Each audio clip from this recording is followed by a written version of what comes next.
안녕하십니까. 2020년 제18회 사회복지사 1급 기출문제 풀이 들어갑니다. 이번 시간에는 사회복지 실천론입니다. 2교시의 첫 번째 영역이죠. 사회복지 실천론이 아마 8가지 영역에서 가장 쉽게 출제되는 부분이라고 할 수 있습니다. 마찬가지로 총평은 여러분 교재 앞에 나와 있는 2020년도에 각각의 문제에 대한 내용과 예상 정답률과 그 다음에 총평 내용, 학습 계획 내용을 참고해 주시기 바랍니다. 아무튼 이 실천론 영역은 여러분들이 정말 많이 맞춰야 되는 영역입니다. 인간행동과 사회환경, 사회복지 실천론, 사회복지 실천기술론, 사회복지행동론, 사회복지법제론, 이 5가지 영역은 전략 영역이라 했습니다. 그 중에 하나죠. 자, 문제를 풀어보도록 하겠습니다. 1번부터 13번 문제까지 보겠는데요. 첫 번째 사정도구의 하나인 생태도가 나왔습니다. 생태도는 클라이언트와 환경과의 관계를 보는 것이다, 이렇게 말씀드렸었고요. 생태도를 통하여 파악할 수 있는 내용에 해당되지 않는 것은입니다. 첫 번째, 클라이언트가 나오고 그 다음에 가족 구성원이 나오고 자원체계가 나옵니다.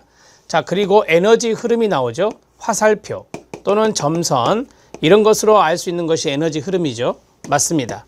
자, 클라이언트가 나오고 가족 구성원에게 스트레스가 되는 체계가 있습니다. 스트레스가 되는 체계, 예를 들어서 고부간의 갈등이 있다 그러면 시어머니 체계가 바깥쪽에 있겠죠. 네, 맞습니다. 클라이언트가 있고 가족 구성원이 있고요. 간의 자원교환 정도입니다.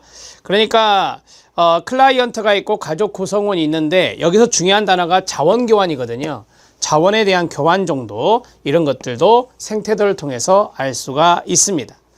클라이언트가 있고 가족 구성원 간의 환경체계 변화가 필요한 내용, 환경이라는 단어가 나오면 생태도를 의심하라 했습니다.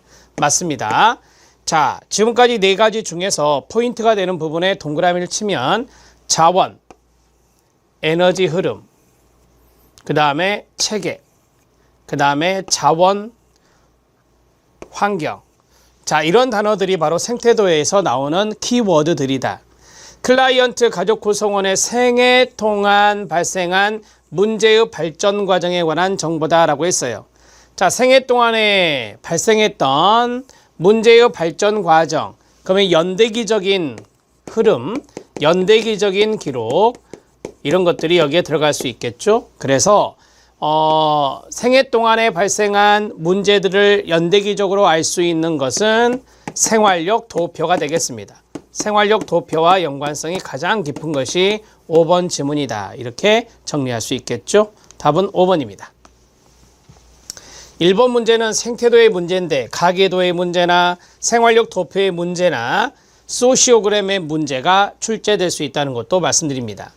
자선조직협회입니다. 역사에 해당되는 문제 COS에 대한 설명으로 옳은 것은입니다. 빈민지원 시 중복과 누락을 방지하고자 시작되었다. 네, 맞습니다. COS가 활동했던 이유는 기존의 비체계적인 서비스, 즉 그로 인해서 중복과 누락의 문제가 발생했었는데 그걸 줄이고자 시작한 것이 COS입니다. 맞습니다. 빈곤의 원인을 개인의 도덕적 문제가 아니라 산업화의 결과, 그래서 사회구조적 문제로 빈곤의 원인을 봤던 것이 바로 인보관 운동이 되겠습니다. 항상 COS의 반대편에는 인보관이 있고 그렇게 출제가 되고 있습니다. 연구 및 조사를 통해서 사회제도를 개혁하고자 설립된 것도 인보관 운동, 빈민 지역의 주민들을 이웃으로 생각하여 함께 생활했다. 레지던스 거주, 인보관 운동입니다. 집단의 동그라미, 그룹워크의 효시, 집단 및 지역사회복지 태동에 영향을 준 것도 인보관 운동이 되겠습니다.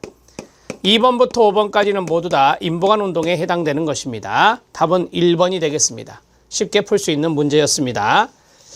인보관 운동의 3R을 아시죠? 인보관 운동의 3R은 무엇입니까? 첫 번째 여기 레지던스, 두 번째 여기 리서치, 세 번째 여기 사회개혁입니다. 리폼입니다. 이 3가지를 알면 인보관 운동이 보입니다. 자, 그 다음에 3번 문제 들어갑니다. 다음은 한국사회복지사 윤리 강령 중 어느 영역에 해당되는 것이냐, 사회복지사의 기본적 윤리 기준에 해당되는 것이냐, 동료에 대한 윤리 기준에 해당되는 것이냐, 사회에 대한 윤리 기준에 해당되는 것이냐, 클라이언트에 대한 윤리 기준에 해당되는 것이냐, 기관에 대한 윤리 기준에 해당되는 것이냐, 다 이게 윤리 강령에 있습니다. 먼저 국가에 대한 윤리 기준은 없다는 것도 알아두시면 좋습니다. 국가에 대한 윤리 기준은 있다, 없다? 없다. 이것도 알아두시고 들어갑니다. 사회복지사는 인권 존중과 인간 평등을 위해 헌신해야 하며 사회적 약자를 옹호하고 대변하는 일을 주도해야 합니다. 자, 사회라는 단어의 밑줄, 옹호의 동그라미. 제가 이것에 대한 윤리 기준에는 사회 옹호가 들어간다. 사회 참여가 들어간다. 마지막으로 지역사회가 들어간다. 이렇게 해서 가르쳐 드린 적이 있습니다. 요 세 가지를 알아두시면 되는데요.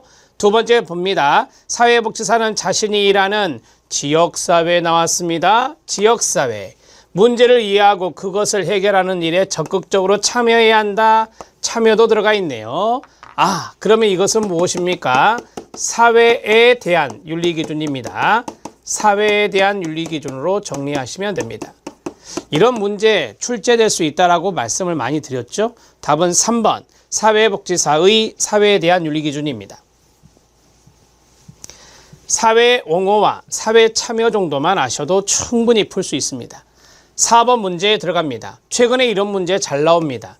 1차 현장이면서 이용시설에 해당되는 것은 무엇이냐?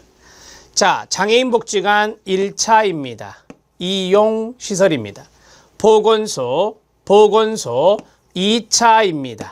이용시설입니다. 1번 탈락. 노인복지관 1차입니다. 이용시설이고요. 지역아동센터 공부방이죠.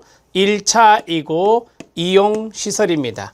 지역아동센터는 아동복지법상 있는 1차 현장입니다. 2번 지문 맞고요. 자, 아동양육시설입니다. 아동양육시설은 1차 현장이면서 아동복지법에 의한 시설이죠. 생활시설입니다. 사회복지관 1차 현장이면서 이용시설입니다. 자, 노인요양시설이 있습니다. 의료복지시설에 들어가죠. 의료복지시설에 들어가니까 2차 현장이고 생활시설로 보는 게 맞습니다. 자, 그 다음에 장애인 공동생활가정. 장애인 공동생활가정은 1차이면서 그룹홈이기 때문에 생활시설에 해당됩니다. 정신건강복지센터. 의료 세팅입니다. 정신건강. 그래서 2차 현장이면서 이용시설입니다. 학교. 2차 현장이면서 이용시설입니다. 자, 됐죠? 답은 2번입니다. 하나하나 각각을 잘 해결해 주셔야 된다는 것을 말씀드립니다.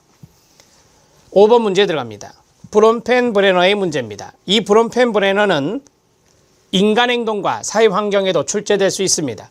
브론펜브레너가 제시한 생태체계에 관한 설명으로 옳은 것은입니다.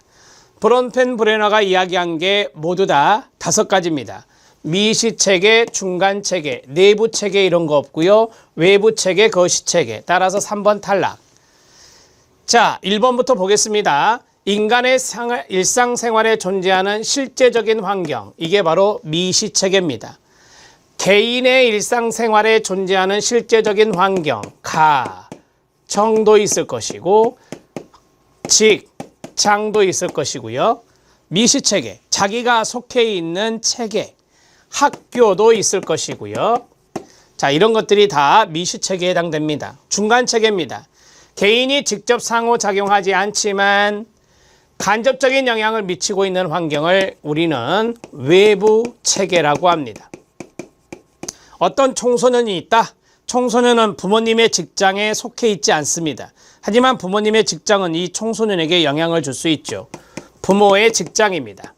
부모의 직장이 대표적인 사례가 될 수 있다. 사례를 말씀드렸습니다. 자, 그 다음에 내면의 심리적인 상호작용 이런 거 없고요. 4번째, 개인이 속한 사회의 이념이 나왔습니다. 제도가 나왔고요. 이념이나 제도, 이데올로기 이런 것들은 거시체계라 하죠. 거시체계입니다. 개인이 적극적으로 참여하는 둘 이상의 환경 간의 상호관계입니다. 개인이 적극적으로 참여한다 했으니까 여기서 골라볼까요? 가정이 있고 학교가 있다고 합시다. 그러면 이 두 가지의 상호관계라 있으니까 이런 것들이 바로 중간체계가 되는 것입니다. 자, 답을 1번호 처리가 됐고요. 하나 남은 게 시간체계죠. 하나 남은 게 시간체계입니다. 시간체계는 일생 동안에 쭉 살면서 발생했던 역사적 환경, 시간체계는 이 단어가 중요하죠. 역사라는 단어가 중요합니다. 그래서 역사적인 환경이 바로 시간체계구나 이렇게 정리하시면 됩니다. 답은 1번입니다. 6번 문제 들어갑니다. 자, 6번 문제는 사회복지사가 경험할 수 있는 윤리적 딜레마 상황을 모두 고른 것은입니다. 윤리적 딜레마 상황을 우리가 이야기할 때 보통 5가지로 교과서적으로 이야기하는데요. 첫 번째 이겁니다. 결과의 모호성입니다. 자, 내가 어떠한 윤리적인 결정을 했을 때 그 결과가 명확하지 못하고 모호할 때 딜레마가 발생합니다. 사회복지사와 클라이언트 간의 힘의 불균형, 이 대목이 중요하죠. 사회복지사는 전문가입니다. 따라서 클라이언트에게 자기결정권을 존중해 주지만 힘의 불균형성에 의해서 클라이언트가 사회복지사에게 의존할 수도 있죠. 이럴 때 딜레마 상황이 발생하는데 힘의 불균형이라고 합니다. 클라이언트 체계의 다중성입니다. 이것을 다수의 클라이언트 체계라고 합니다. 다수의 클라이언트 체계라고 합니다. 클라이언트의 문제가 복잡하면 할수록 딜레마가 발생합니다. 다수의 클라이언트가 발생할 때도 마찬가지 윤리적 딜레마가 발생하는 겁니다. 기관에 대한 의무도 있고 클라이언트에 대한 의무가 있습니다. 이 두 가지가 상충될 때 우리는 윤리적 딜레마가 발생할 수 있는데 간단하게 의무 상충이라고 합니다. 자, 그러면 하나가 남았는데요. 5가지를 하겠으니까 가치의 상충입니다. 둘 이상의 가치가 서로 상충되었을 때 우리는 딜레마가 발생할 수 있다라고 하죠. 모두 맞습니다. 답은 5번입니다. 결과의 모호성, 힘의 불균형성, 클라이언트 체계의 다중성, 의무 상충, 가치 상충 이렇게 해서 5가지를 알아두시기 바랍니다. 7번 문제 들어갑니다. 사회복지 실천이 봉사활동에서 전문직으로 출발하게 된 계기가 아닌 것은입니다. 자, 사회복지 실천이 봉사에서 전문직으로 출발하게 된 것이 1900년대 초입니다. 1900년대 초를 말합니다. 그 대표적인 사례가 COS의 무급에서 유급화, COS의 우회 방문원들의 유급화 이런 것들을 우리가 들을 수가 있는데요. 여기 나오네요. 우회 방문자들의 활동에 보수가 지급되기 시작했습니다. 맞고요. 우회 방문자들을 지도 감독하는 체계가 마련되겠죠. 그 다음에 자선조직협회는 전문적인 교육, 이 교육은 전문적인 교육이에요. 전문적인 교육 프로그램을 마련하게 되고요. 의사인 카보트가 매사추세츠 병원의 의료사회복지사를 정식으로 채용하였습니다. 1905년에요. 이 4번 지문이 기출에서 나왔던 것입니다. 자, 1905년에 그러면 1900년대 초 맞습니다. 전통적 방법론의 한계로 인하여 통합적 방법론이 등장하였다. 이것은 1960년대입니다. 전통적 방법론에 문제가 있어서 통합적 방법론이 등장하게 된 게 체계이론의 등장과 연관성이 있는 60년대라 한참 뒤입니다. 답은 5번이 되겠습니다. 자, 7번 문제는 사회복지 실천의 역사 문제입니다. 앞에서 자선조직협회 문제가 있었죠. 이것은 봉사활동에서 전문직으로 출발하게 된 계기죠. 역사 문제가 한 문제 정도 나오는데 이번에는 좀 많이 나왔네요. 7번의 답은 5번입니다. 8번 문제 들어갑니다. 자, 8번 문제 별표. 8번 문제는 돌거프, 루엠버그, 해링턴의 윤리적 의사 결정 과정의 순서입니다. 대개 우리가 루엠버그와 돌거프 하면 윤리 치론치기 시험에 나오죠. 윤리 치론치기 시험에 나오는데 이것은 다른 문제입니다. 자, 윤리적 의사 결정 과정의 순서입니다. 옳은 것을 고른 것은입니다.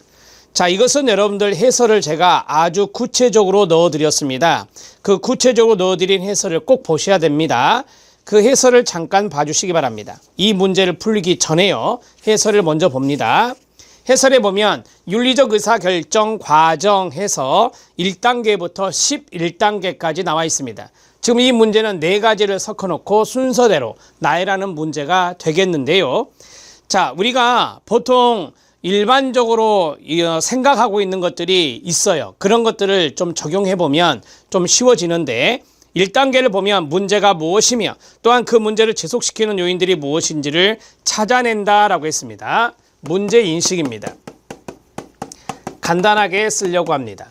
그 다음에 두 번째 2단계가 클라이언트, 희생자, 지지책의 다른 전문가들 및 그 밖의 사람들을 포함해서 당면한 문제에 관련되어 있는 사람들과 제도들을 찾아낸다라고 합니다. 자, 문제와 관련된 사람이나 제도를 탐색합니다. 문제와 관련된 사람이나 제자입니다. 제도를 탐색한다. 그 다음에 3. 당면 과제와 관련해서 2단계에서 찾아낸 다양한 참여자들이 갖고 있는 가치들, 즉 사회의 가치, 전문가 가치, 클라이언트와 사회복사 개인의 가치를 찾아낸다라고 했는데, 자, 가치 탐색이라고 쓰면 되겠죠. 가치 탐색, 여기에서 나온 사람들의 가치 탐색입니다. 네 번째, 당면 문제를 해결하거나 혹은 적어도 감소시킬 수 있는 목적과 목표들을 찾아낸다라고 했어요. 자, 이것을 우리가 목표 탐색이라 할게요. 찾아낸다 그랬으니까 목표 탐색이라고 쓰겠습니다. 자, 그리고 5단계입니다. 5단계는 대안적인 개입 전략과 개입 대상을 찾아낸다라고 했습니다. 대안적인 개입 전략이라 했으니까 대안 탐색이 되겠습니다. 목표를 탐색했으면 그 다음에 대안을 탐색한다. 그 다음 거기 보면 6번째, 구체화된 목표에 부합되는 각 대안들의 효과성과 효율성을 검토한다. 자, 우리는 대안을 탐색했습니다. 대안에 대한 여러 가지 대안에 대한 평가를 한다는 거죠. 대안 평가라고 쓰면 간단합니다. 대안 평가를 하고 그 다음에 의사결정에 관여해야 될 사람이 누구인지를 결정합니다. 의사결정 관련자, 의사결정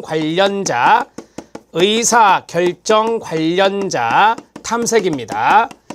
자, 우리가 여러 가지 대안이 나오면 그 중에 하나를 선택해야 되는데 그 선택하는 것을 의사결정이라 하죠.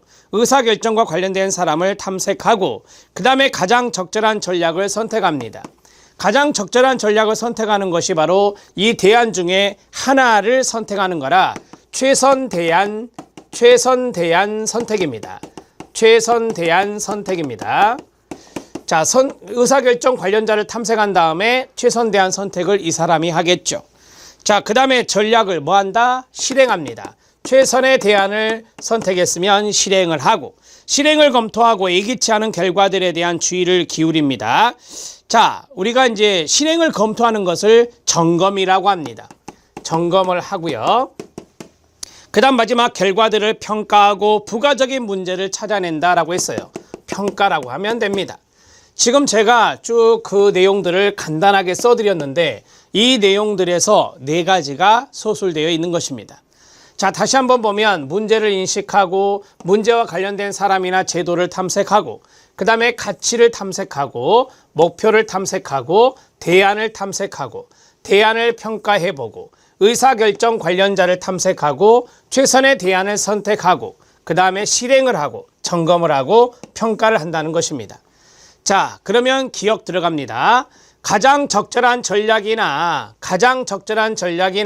개입 방법을 선택한다라고 했습니다. 무엇일까요? 여기에서 골라내면 우리는 가장 적절한 전략이나 개입 방법을 선택한다 그랬으니까 전략 선택이 되겠습니다. 여기 최선의 대안을 선택한다라고 하는 것이 기억입니다.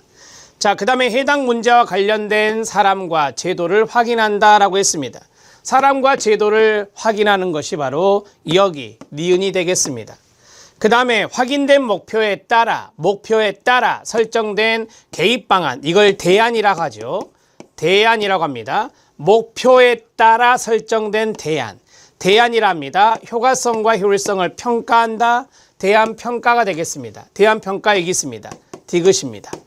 자, 문제를 해결하거나 문제의 정도를 경감할 수 있는 개인 목표를 명확히 한다라고 했습니다. 개인 목표를 명확히 하는 것이 바로 여기 목표 탐색이 되겠죠. 리을이 되겠습니다. 그러면 이제 순서대로 나열한다면 이것이 가장 먼저 니은, 그 다음에요. 그 다음에 여기네요. 리을, 그 다음에요. 대안평가, 디귿, 그 다음에요. 마지막이 기억이 되겠습니다. 리은, 리을, 디귿, 기억입니다. 답은 3번이 되겠습니다. 자, 이런 식으로 문제를 풀어내셔야 돼요. 이거 처음 나온 거거든요. 루엠버그, 돌거프, 해링턴이 말한 윤리적 의사결정 과정의 순서 문제는 처음 나왔습니다. 꼭 알아놓으시고요. 실천론에서 가장 어려운 문제 중에 하나였습니다. 3번이 답이고요. 9번 문제 들어갑니다. 자, 9번 문제는 복지관의 사회복지사가 접수 단계에서 수행하는 역할로 옳지 않은 것은 입니다. 첫 번째, 가족 간의 상호작용 유형을 조정을 해버려요? 벌써? 접수하고 있는데? 아니죠. 자, 우리가 가족 간의 상호작용 유형을 조정하는 것을 인터벤션, 개입 단계 때 하는 일이 되겠습니다. 자, 기관 및 사회복지사 자신을 소개하거나 원하는 서비스가 무엇인지 질문하거나 나이나 이름을 확인하거나 접수 기록지 쓰죠.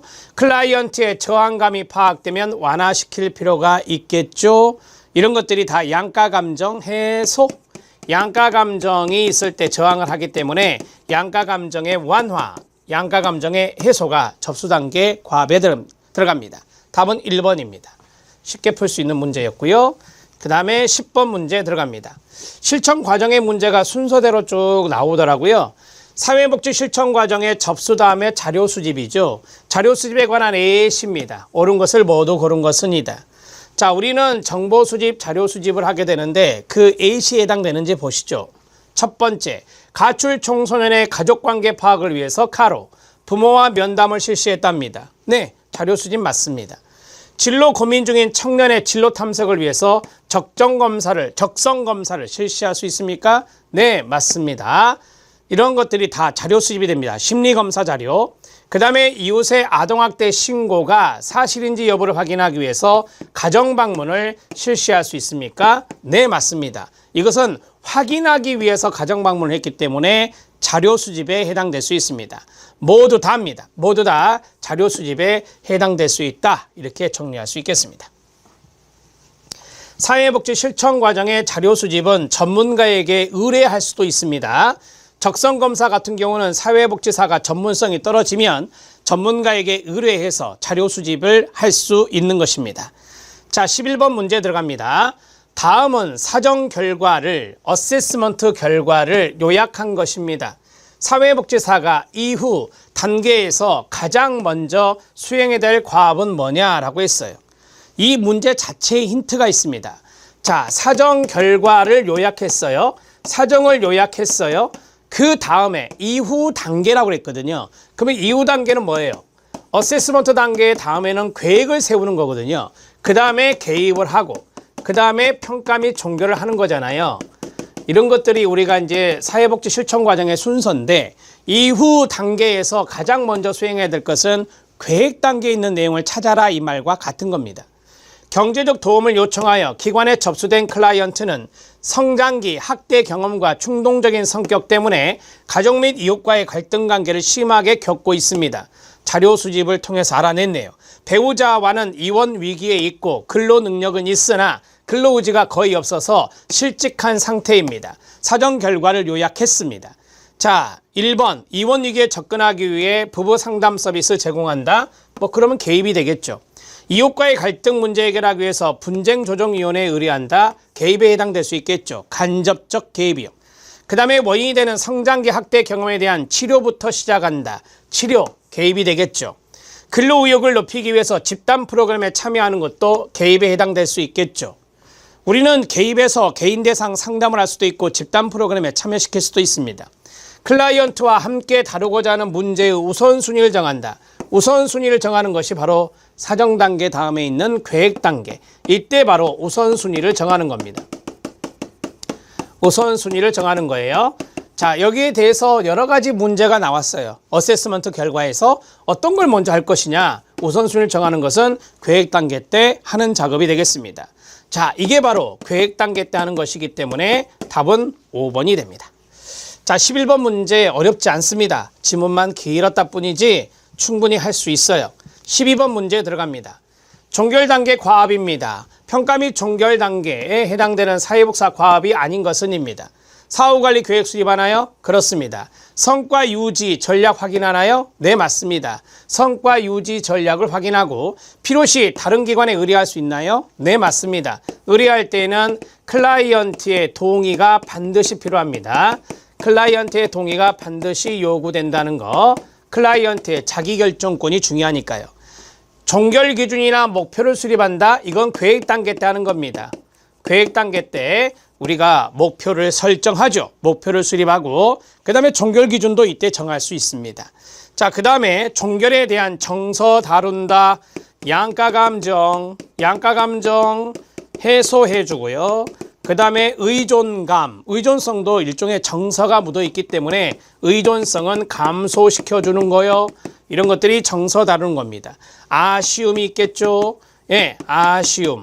이런 것들을 충분히 논의를 해서, 아쉬움에 대한 충분한 논의를 해서 그것들을 좀 더 완화시켜줘야 될 것입니다. 자, 답을 해결했어요. 4번이 답입니다. 종결 기준, 목표를 수립하고 종결 기준에 대해서 이야기를 하는 단계는 계획 단계 때 할 수 있습니다. 우리가 보통 계획 단계 때 하는 게 두 개의 작업이죠. 하나가 목표 설정, 하나가 계약이거든요. 자, 13번 문제, 이번 시간의 마지막 문제입니다. 사회복지 실천 과정의 개입 단계입니다. 개입 단계에서 사회복지사가 수행하는 과업으로 옳은 것을 고른 것은이다. 자, 이 개입에는 크게 두 가지가 있습니다. 1대1의 직접적 개입이 있고요. 그 다음에 간접적 개입이 있습니다. 자, 우리는 이 간접적 개입을 별도의 문제로 많이 풀어봤습니다. 간접적 개입의 대표적인 것, 연계하는 것, 앞에서 했던 의뢰하는 것, 그 다음에 사례 관리하는 것, 그 다음에 조정하는 것, 그 다음에 무엇을 개발하는 것, 협력하는 것, 옹호하는 것. 자, 이런 것들이 모두 다 간접적 개입에 해당되는 것도 팁으로 알아두시면 좋습니다. 계획된 방법으로 서비스를 제공하는 것, 당연히 개입이죠. 계획 단계 다음에 개입이니까. 그 다음에 서비스 제공 전략이라든지 우선순위를 결정하는 것은 앞에서 했죠. 계획 단계 때 하는 겁니다.